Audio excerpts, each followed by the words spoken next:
Last night was an opportunity for McCain to really assert himself. It was a town hall style debate, which is supposed to suit him. It was in the round, about 100 or so people in the audience.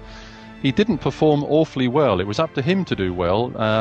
Obama's a bit like a boxer who's ahead on points and just has to sort of stay there and dodge the blows and make the odd blow himself. Obama did pretty well, and I think, in fact, Obama edged it on points. He had some good contact with the audience. He came across very well, one or two very good sound bites, and I think he's kept himself ahead. There weren't any knockout blows landed in the debate last night. I don't think it's ever likely that we will see this in this sort of format.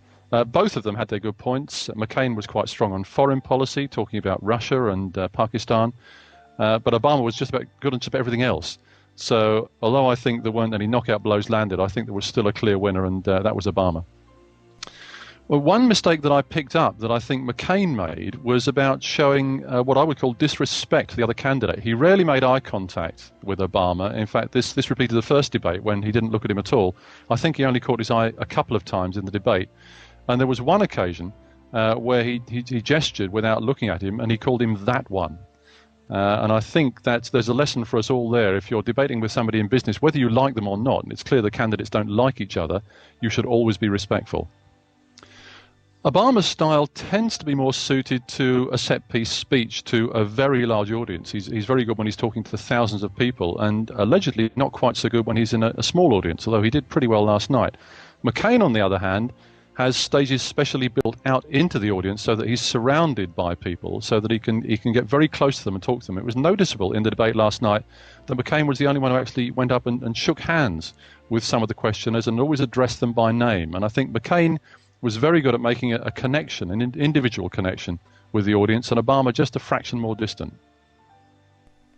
I think the important thing for business people to learn from the most recent McCain-Obama debate, the first one will be about respecting the person you're debating with. I think it's very, very important, whether or not you like the person you're debating or negotiating with, that you treat them with the greatest of respect, because people who are watching will pick up on that. So always be polite, always smile, whatever you're thinking behind the smile, be respectful.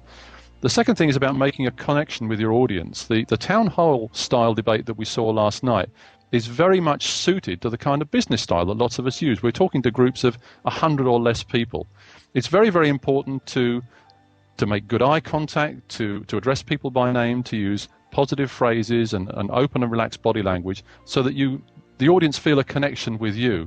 And I think the last point I would say about the debate that's taught business people something is that you've got to be very, very clear about what you think. Once you go into long, rambling phrases, as some of the candidates did last night, people start to look confused. If you're going to deliver a message, make it as concise as you possibly can.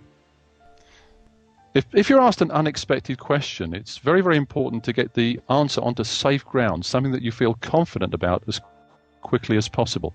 Both Obama and McCain did this in the debate last night, and business people can take a lesson from that. If you're asked a question and you really aren't sure what the answer is, acknowledge the question, say, thanks for asking and so on, but let's move it on to an area which is very, very important. A lot of politicians do this extremely well. You must get the subject onto something that you're confident to talk about, because the audience will see if you're unsure about a topic. So if you're caught by an unexpected question, move it back to an area where you feel safe and confident as quickly as you possibly can.